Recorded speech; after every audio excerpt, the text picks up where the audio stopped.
Good morning student. देखिए, आज हम बात करेंगे, सबसे पहले जो चैप्टर हमारा स्टार्ट होता है, चैप्टर तो हम बाद में स्टार्ट करेंगे, लेकिन उससे पहले एक ऐसा चैप्टर बना गया है जिसको हम अनुशासन कहते हैं, डिसिप्लिन कहते हैं। देखिए, कोई भी जब हम काम करते हैं, कोई भी काम शुरू करते हैं, उसको एक प्रॉपर ढंग से किया जाता है। उसे क्या कहते हैं हम कि अनुशासन से काम कर रहे हैं, डिसिप्लिन से काम करना। भाई सही ढंग से काम करियो, कोई भी काम सावधानी से करियो या सफाई से काम करियो। घरों में हम किसी प्रकार का भी काम करते हैं, कहते हैं भाई इसकी फिनिशिंग अच्छी होनी चाहिए, मतलब वो साफ सफाई से काम करना चाहिए। खाना जैसे बनाते हैं, हम गाड़ी वॉश करते हैं, छोटे मोटे जितने भी काम होते हैं, खाना हम खाने बैठते हैं या कहीं हम मीटिंग में बैठे हैं या किसी से हम बातचीत कर रहे हैं, तो वहां पर एक हमें सभ्यता की जरूरत पड़ती है। उस सभ्यता को ही हम क्या कहते हैं, डिसिप्लिन कहते हैं, अनुशासन कहते हैं। तो अनुशासन देखिए स्टार्ट करते हैं, जब ये स्पेशल हमारा कोर्स भी ऐसा ही है फायर टेक्नोलॉजी का, कि डिसिप्लिन पे बेस्ड है, कि अगर हमने अनुशासन का ध्यान नहीं रखा तो कहीं ना कहीं हम किसी न किसी हादसे का शिकार या कहीं ना कहीं हमें शर्मिंदगी का शिकार होना पड़ेगा। तो क्या हम इससे चीज से बचने के लिए हम क्या कर सकते हैं, अनुशासन को फॉलो कर सकते हैं। जो इसके नियम कायदे कानून जिस प्रकार के होते हैं वो हम अपना सकते हैं। नॉर्मली मैं आपको बता दूं, जैसे आप घर में सिंपल सी बात हम लेते हैं कि घर पे अगर आप खाना खा रहे हैं तो क्या आप किस प्रकार से खाना खाते हैं, अनडिसिप्लिन से खाते हैं या डिसिप्लिन से, कि भाई एक पैर आपका उस तरफ है, एक पैर उस तरफ है, थाली में आप खाना इस प्रकार से डाल के खा रहे हैं, आप गिरा रहे हैं और खा रहे हैं बड़े बुरे हाल से। कोई आपको देखेगा तो क्या कहेगा कि इसको खाने तक का तरीका नहीं है। वो क्या होता है, जब वो खाना खाते हैं तो भी एक तरीके से खाते हैं, उसको हम क्या कहते हैं, अनुशासन कहते हैं। किसी मीटिंग में जैसे मान लेते हैं, किसी ऑफिस वगैरह में बैठे हैं, मीटिंग में बैठे हैं, किसी से बातचीत कर रहे हैं, बड़े सही सलीके से हम बात करते हैं। ये नहीं कि उसके साथ हम बदसलूकी कर लेते हैं, जैसे हम अपने मित्रगण के साथ बैठे हैं, किसी भी प्रकार से हम बात करना शुरू कर देते हैं, इस प्रकार का हम कोई रिएक्ट नहीं करते, किसी प्रतिक्रिया नहीं करते, ना कोई ऐसा व्यवहार हम उसके सामने रखते हैं कि उसको बुरा लगे। हालांकि हमें पता चल जाता है कि हम थोड़ा सा गलत व्यवहार कर रहे हैं, लेकिन क्या होता है कि हमें ऐसे व्यवहार से बचना पड़ता है, ऐसा व्यवहार हम नहीं करना चाहते। तो क्या होगा, अगर हम ऐसा व्यवहार करेंगे तो शर्मिंदगी हमें उठानी पड़ेगी। तो ये चीज़ें जो होती हैं ये अनुशासन की होती हैं। तो देखिए, अनुशासन को सिंपल शब्दों में कुछ इसने क्लासिफाई किया है। देखिए क्या कहता है ये, कि अनुशासन क्या होता है। सबसे पहले मैंने तो एग्जाम्पल दे दिए सारे के सारे, लेकिन कुछ परिभाषाएं ऐसी हैं जो प्रॉपर अनुशासन को दर्शाती हैं कि ये अनुशासन होता है। एग्जाम्पल तो हमें बहुत सारे मिल जाएंगे कि ऐसे काम को करना या वो करना, इस प्रकार से करना या इस प्रकार से चलना, वो सब अनुशासन है। लेकिन एक प्रॉपर उसकी परिभाषा भी होती है। डेफिनेशन की बात करें तो किस प्रकार होती है, देखिए कुछ परिभाषा इसने दी गई है यहाँ पे कि अनुशासन क्या होता है। देखिए कहता है, किसी संस्था या समाज, कोई भी संस्था है या समाज है, उसका क्या होता है, उसमें जितने भी सदस्य होते हैं सुचारू रूप से कार्य करें।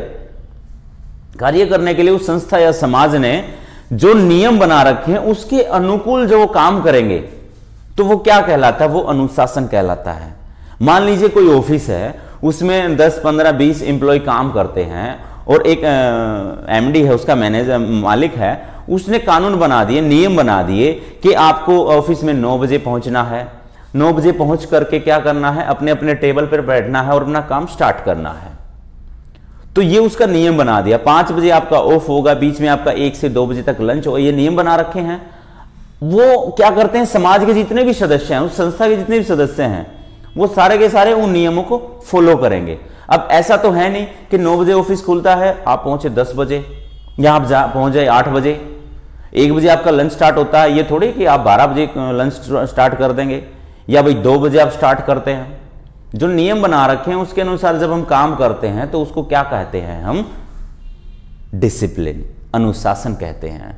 कुछ परिभाषाएं और दी गई हैं। देखिए क्या कहती है ये, कि किसी संस्था या विभाग में जहां अधिक संख्या में कर्मचारीगण हैं, कि ऐसे ऐसे डिपार्टमेंट भी हैं जहां पर बहुत अधिक लोग काम करते हैं, ठीक है, तो क्या कहता है, कार्य करते हो, वहां कार्य को सुविधा एवं सुव्यवस्थित रूप से संपन्न करने के लिए अनुशासन की आवश्यकता पड़ती है। अब देखो, बहुत सारे लोग जहां पर काम करते हैं और उनको उनसे पूरा तरीके से सही ढंग से काम लेना है, तो वहां पर एक अनुशासन, एक नियम एक कायदा लागू करना पड़ता है, जिसको स्पेशल हिदायत दे दी जाती है कि सभी को इस नियम का पालन करना पड़ेगा। अगर इस नियम के पालन के विरुद्ध कोई भी जाता है, नियम का पालन अगर नहीं करेंगे आप, इसके विरुद्ध जाते हैं, तो आपको क्या किया जा सकता है, दंडित किया जा सकता है। तो ये एक परिभाषा और कहता है ये कि अनुशासन कर्मचारियों में एक नेता के नेतृत्व में मिलकर कार्य करने की भावना भी उत्पन्न करता है। कहना क्या चाहता है, देखिए अनुशासन जो होता है, जैसे अनुशासन की बात कर रहे हैं हम ये, तो क्या होता है कर्मचारियों में, जितने भी कर्मचारी काम करते हैं उनमें क्या होता है, एक नेता जो होता है, एक लीडर जो होता है, उसके आदेश देने पर सभी लोग उसी के आदेश को पालन करते हैं, उसी को मानते हैं, जैसा उसने बोल दिया तो वो भी क्या है, एक अनुशासन का हिस्सा है। तो ये परिभाषा होगी अनुशासन की। अभी बात करता है ये एम की। एम क्या कहता है अनुशासन का? भाई अनुशासन का एम क्या होना चाहिए, उद्देश्य क्या होना चाहिए, लक्ष्य क्या है इसका, क्यों बनाया जाता है अनुशासन, क्यों किया जाता है, क्यों हमें अनुशासन की पालना करने के लिए मजबूर किया जाता है, भाई आप इस प्रकार से कीजिए। या हम कई बार क्या होता है खुद ही अपने आप के अंदर अनुशासन पैदा करते हैं कि हम सही ढंग से काम करें। छोटी सी बात मान लीजिए, एक छोटा सा उदाहरण देता हूं। जैसे भी मैं आपको क्लास दे रहा हूं तो मैं यहां पर क्या कर रहा हूं, प्रॉपर वे से आपको समझाने की कोशिश कर रहा हूं। अगर मैं यहाँ पर क्या करूँ, अपना थोड़ा सा आधा चेहरा ऐसे काट सकता हूँ, या बिल्कुल इसके नज़दीक आ जाऊँ, या यहाँ पे ऊट पटांग लिखता रहूँ, या गाली गलौज करूँ, तो वो क्या है, वो अनुशासन नहीं है। ठीक है, तो ये कहना चाहता है। फिर इसका देखिए उद्देश्य क्या होता है। कोई भी जब हम काम करते हैं उसका कोई ना कोई उद्देश्य जरूर होता है। तो इसका उद्देश्य क्या कहता है, देखिए अनुशासन का मुख्य उद्देश्य यह है कि लोगों के मन की स्थिति इस प्रकार की हो जाए कि वो क्या करेगा, वो व्यक्ति जिसके मन की स्थिति ये बात कर रहा है, वो हृदय से, दिल से, सहज प्रसन्नता पूर्वक कि खुशी से, अपने आप खुशी से करे, वो समुचित नियमों का पालन करने लगे। ये उद्देश्य है, प्रेशराइज नहीं, अपने आप से। मतलब क्या है कि कोई किसी का दबाव नहीं है, कोई प्रेशर नहीं है, वो अपने आप, अपने दिल के साथ, अपने खुशी के साथ अपने आप ही उन नियमों का पालन करने लग जाए। ये उद्देश्य है अनुशासन का, कि उसको दबाव के साथ ये काम ना लिया जाए उससे, वो अपनी खुशी के साथ ही उस काम को मान ले। तो ये कहता है यह तभी संभव हो सकता है। कब संभव हो सकता है ये काम, कि अपने दिल से उस काम को करे, खुशी से करे, किसी के दबाव में, प्रेशर में आके ना करे। ये काम कब हो सकता है, कि जब सदस्य के विभाग को नियम और अपने उत्तरदायित्व का ज्ञान ना हो जाए। जो वहां पे उत्तरदायित्व है या जो नियम है विभाग के, कोई भी विभाग है उसके नियम जो बना रखे हैं, या उसका जो उत्तरदायित्व है उस व्यक्ति का, जब तक उसको उन चीजों का ज्ञान नहीं होता है तो वो क्या करेगा, वो अनुशासन को नहीं कर पाएगा पूर्ण रूप से। तो उसका क्या है कि जब तक उस विभाग के नियम उस सदस्य को, उस व्यक्ति को नहीं पता होगा, या उसका उत्तरदायित्व मतलब उसका कार्य क्या है उस विभाग में, या वो पीएन है, या वो क्लर्क है, ठीक है, या वो मैनेजर है, किस प्रकार का उसका डेजिग्नेशन है, उसका तब तक उसको एहसास नहीं होगा, तब तक वो अनुशासन को नहीं पकड़ पाएगा या नहीं उसको कर पाएगा। आगे देखिए क्या कहता है, उन्हें निरंतर अभ्यास कराया जाता रहे, ताकि परिस्थिति विशेष में अपने कर्तव्य पालन से विमुख न हो। फॉर एग्जाम्पल मान लीजिए हम डिफेंस की बात करें, जैसे आर्मी पर्सन है, जितने भी हमारे सिपाही होते हैं, वो क्या करते हैं, समय समय पर प्रशिक्षण करते रहते हैं, अभ्यास करते रहते हैं, सीखते रहते हैं, ट्रेनिंग जिसे हम कहते हैं, ट्रेनिंग करते रहते हैं।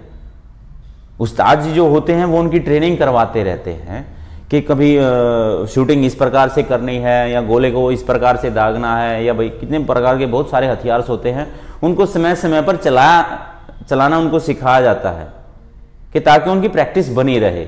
कि परिस्थिति जब विशेष आती है, कोई विशेष परिस्थिति आ गई, तो उस दौरान क्या होगा कि वो अपने कर्तव्य से विमुख नहीं हो सकते।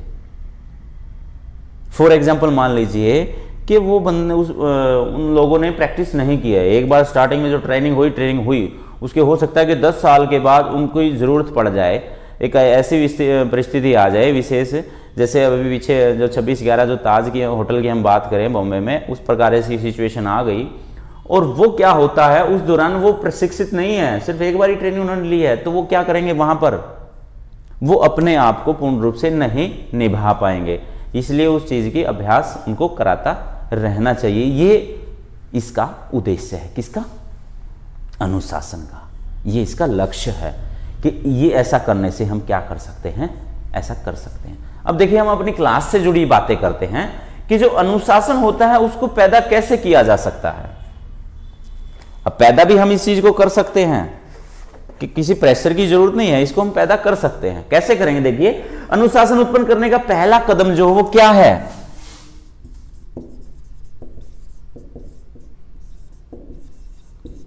स्काउट ड्रिल है। स्काउट भी आप इसको बोल सकते हैं, स्काउट, स्काउट, सॉरी स्काउट आप इसको बोलेंगे, स्काउट, सीटी, स्काउट।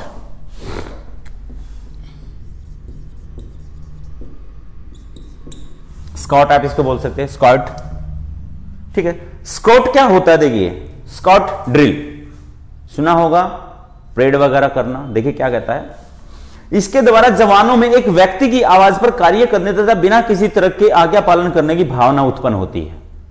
अब मान लीजिए, देखिए आप किसी ग्राउंड में पीटी परेड चल रही है, तो एक कमांडर होता है, एक दिशा निर्देशक होता है, वो उनको आदेश देता है। कैसे निर्देश देता है? परेड सावधान या विश्राम, या दाहिने मुड़ना या बाएं मुड़ना, या सामने से तेज चलना या दाहिने से तेज चलना, या सामने का सलूट या दाएं का सलूट या बाएं का सलूट। इस प्रकार से जो कुछ कमांड दी जाती है उनको, आपने सुना भी होगा कभी परेड वगैरह में, खास करके हमारे जो इंडिया गेट पर 26 जनवरी के उपलक्ष्य में जो परेड वगैरह होती है, तो वहां पर जो आदेश दिए जाते हैं, उसके आदेश देते ही तुरंत वो पूरी की पूरी टुकड़ी क्या करती है? उस आदेश का पालन करती है। जैसे उसने कमांड दे दी, वैसे वो सभी लोग क्या करेंगे? उसको फॉलो करेंगे। दाएं मुड़ने की कमांड मिले तो तुरंत वो दाएं मुड़ जाएंगे सारे के सारे, और वो भी एक साथ। कोई आगे पीछे कोई मिस्टेक नहीं करता। रियर चांस होता है कि कोई मिस्टेक हो जाती है, वरना मिस्टेक नहीं होती। क्यों? क्योंकि उससे पहले वो क्या करते हैं? हर रोज उसका अभ्यास करते हैं। देखिए क्या कहता है आगे, भावना उत्पन्न हो जाती है, वरिष्ठ पदाधिकारी का सम्मान करना एवं विभाग का शिष्टाचार सिखाया जाता है। और कहता है इस प्रकार फायर ड्रिल में भी उपकरणों की पहचान। अब बात करता है हमने फायर ड्रिल की, फायर्स की बात शुरू कर दी इसने, फायर की। तो फायर ड्रिल में उपकरणों की पहचान करना, बार बार उसको उपकरण दिखाना, उसकी पहचान करवाना, उसके बारे में उसको बताना, मतलब बार बार अभ्यास किया जा रहा है। उसका प्रयोग करने की विधि, बार बार उसको प्रयोग करना सिखाया जाए। वह क्या है? मिलकर कार्य करने की भावना उत्पन्न होती है, कार्य क्षमता में भी वृद्धि होती है। अगर देखो एक टीम मिलकर के काम करती है तो कार्य बहुत जल्दी बन जाता है। वो सवाल आपने सुने होंगे कि एक व्यक्ति एक दिन में इतना काम करता है, तो 10 व्यक्ति उसी काम को कितने दिन में कर देंगे? मान लीजिए एक व्यक्ति है एक दिन में एक काम करता है, तो 10 व्यक्ति उसी काम को कुछ घंटों में कर देंगे। 10 व्यक्ति कुछ ही घंटों में कर देंगे। तो जब मिलकर के हम एक टीम के साथ हम काम करते हैं तो कार्य क्षमता में भी वृद्धि होती है, और साथ के साथ हमारी जो डिसिप्लिन है उसकी भावना भी उत्पन्न होती है। तो ये बातें तो होगी हमारी उत्पन्न करने की। अगला कदम हम बढ़ाते हैं। देखिए, जो हम परेड ग्राउंड में जाते हैं, देखिए सबसे पहले हम क्या कहा था? स्काउट ड्रिल का जब हम करेंगे तो स्काउट ड्रिल में क्या होता है कि कुछ अनुशासन संबंधी कुछ नियम बनाए गए हैं कि आपको ग्राउंड में इस प्रकार से नियमों का पालन करना हो। आपके ये नियम हैं और इन्हीं के अनुसार आपको चलना ही है। तो पहले देखिए क्या कहता है कि परेड ग्राउंड में समय से पहले पहुंचने का प्रयास कीजिए। जब भी आपका ये होता है कि परेड ग्राउंड, आज आपको परेड में जाना है, ग्राउंड में जाना है, तो आपका समय मान लीजिए सुबह 8 बजे का दिया गया है, या 7 बजे का दिया गया, 10 बजे का, 12 बजे, कुछ भी टाइम भी आप मान लीजिए, तो उससे 5-10 मिनट पहले ही पहुंचने का प्रयास कीजिए। परेड पर निर्धारित यूनिफॉर्म में ही जाइए।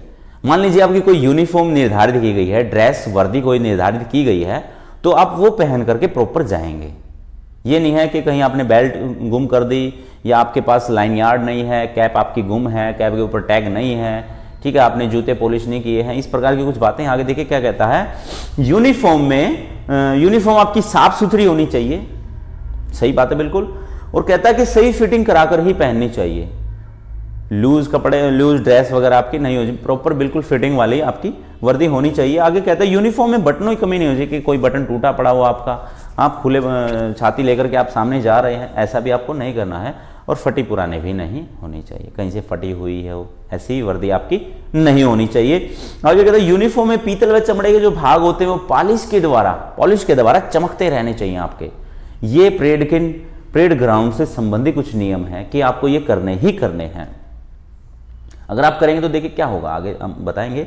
आगे कहता है कि जो दाढ़ी वगैरह आती है, बाल वगैरह जो होते हैं वो आपको प्रॉपर स्टाइलिश होने चाहिए, कटे हुए छोटे होने चाहिए और दाढ़ी आपकी हर रोज बनी होनी चाहिए।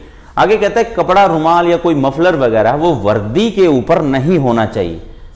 खास करके आप देखते हैं कोई भी डिफेंस में जो व्यक्ति होता है कि उसके वर्दी के ऊपर कोई मफलर वगैरह या कोई रुमाल ऐसे लगा लेते हैं जैसे कॉलर के साथ अटैच करके, इस प्रकार से अतिरिक्त कपड़ा कोई होता है तो वो इसमें नहीं होना चाहिए आपकी वर्दी के ऊपर। आगे कहता है कि परेड अथवा ड्रिल, जो भी आप परेड करते हैं या ड्रिल करते हैं वो गंभीरता पूर्वक आपको करनी चाहिए, सीरियसली होकर के, हंसी मजाक में नहीं, गंभीरता पूर्वक तरीके से आपको वो करनी चाहिए। आगे कहता है कि प्रशिक्षक के आदेशों को हमें सुनना है, फिर उनका पालन भी करना। प्रशिक्षक जो हमें ट्रेनिंग दे रहा है उनके आदेश, जो भी वो कोई आदेश दे रहा है उसको ध्यान से सुनिए और फिर उसका पालन कीजिए। तो ये जो बातें होती हैं ये हो गया आपकी ग्राउंड से संबंधित। आगे जब कहता, अगला क्वेश्चन कहता है कि क्लासरूम में आप कैसे करेंगे अनुशासन को फॉलो। देखिए कहता है क्लासरूम में भी समय से पहले पहुंचने का प्रयासन कीजिए। जैसे आपकी क्लास स्टार्ट होती है सुबह 8 बजे, 9 बजे या 10 बजे, तो उससे 5 या 10 मिनट पहले ही पहुंचने का प्रयास कीजिए। जो निर्धारित यूनिफॉर्म है वही पहन करके आइए। और क्लास में देखिए मुख्य रूप से क्या होता है, शांति रूप से बैठिए, हंसी मजाक या शोरगुल मत कीजिए।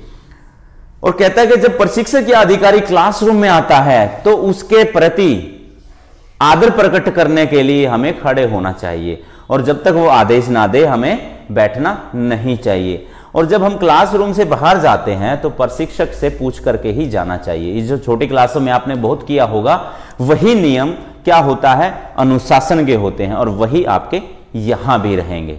तो आगे कहता है, अगला क्वेश्चन कहता है कि देखिए जब आप कोई गलती करते हैं तब आपको क्या किया जाता है, पनिशमेंट किया जाता है, दंडित किया जाता है। तो देखिए दंड किस प्रकार से देता है आपको, पहले कहता है कि दंड के उद्देश्य क्या हैं। कोई गलती आप करते हैं और आपको दंडित किया जाता है तो उसका क्या उद्देश्य होता है।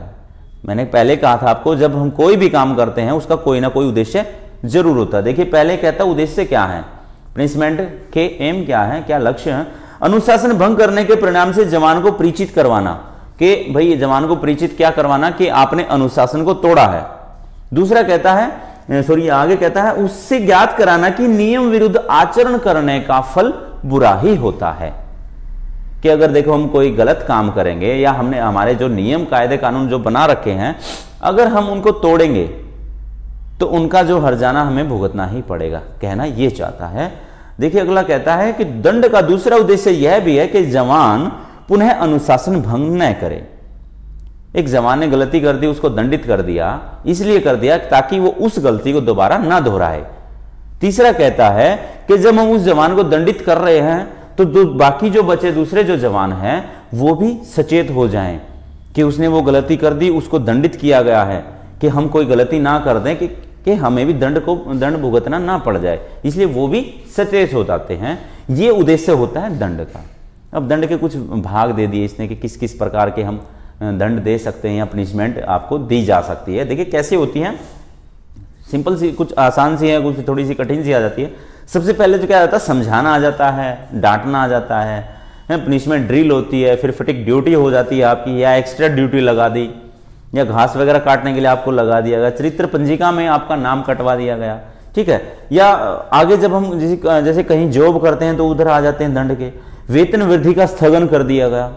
ध्यान से सुनिएगा, वेतन वृद्धि में स्थगन मतलब क्या है, आपके वेतन में वृद्धि होनी थी उसको रोक दिया गया है, स्थगन कर दिया गया, उसका स्थगित कर दिया गया है। स्थायीकरण का रोकना, अब जैसे आजकल जो बातें चली हुई परमानेंट ना करना, वो स्थायीकरण का रोकना, वो रोक दिया। पदोन्नति मतलब उसके पद में उन्नति न होना, प्रमोशन जिसको आप बोलते हैं। सेवानिवृत्त करना कि नौकरी से आपको हटा देना या सस्पेंड कर देना। फिर आता तथा राजकीय सेवा के अयोग्य घोषित करके आपका निष्कासन करना, कि राजकीय सेवा के आप योग्य नहीं हैं, ये प्रमाणित कर दिया गया और आपको क्या कर दिया, उस जॉब से निष्कासित कर दिया गया, बिल्कुल ही आपको निकाल दिया गया।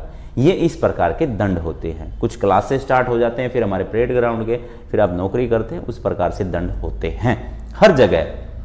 आगे कहता है, देखिए आपको दंड का उद्देश्य भी हो गया, दंड किस प्रकार के होते हैं। तो अवार्ड की भी हमें बात करनी चाहिए, पुरस्कार की भी हमें बात करनी चाहिए कि ऐसा तो नहीं है कि सभी के सभी दंड के पात्र होते हैं। कुछ ऐसे भी लोग होते हैं, महानुभाव ऐसे भी होते हैं जो ऐसा काम करते हैं कि उनको पुरस्कृत भी किया जाता है, तो उनकी भी हम बात करते हैं। देखिए क्या कहता है, जब उद्देश्य कहता है जिस प्रकार अनुशासनहीनता दूर करने के लिए दंड की व्यवस्था है, उसी प्रकार जवानों को प्रोत्साहन के लिए, उनकी प्रतिस्पर्धा बढ़ाने के लिए पुरस्कार की भी व्यवस्था की गई है।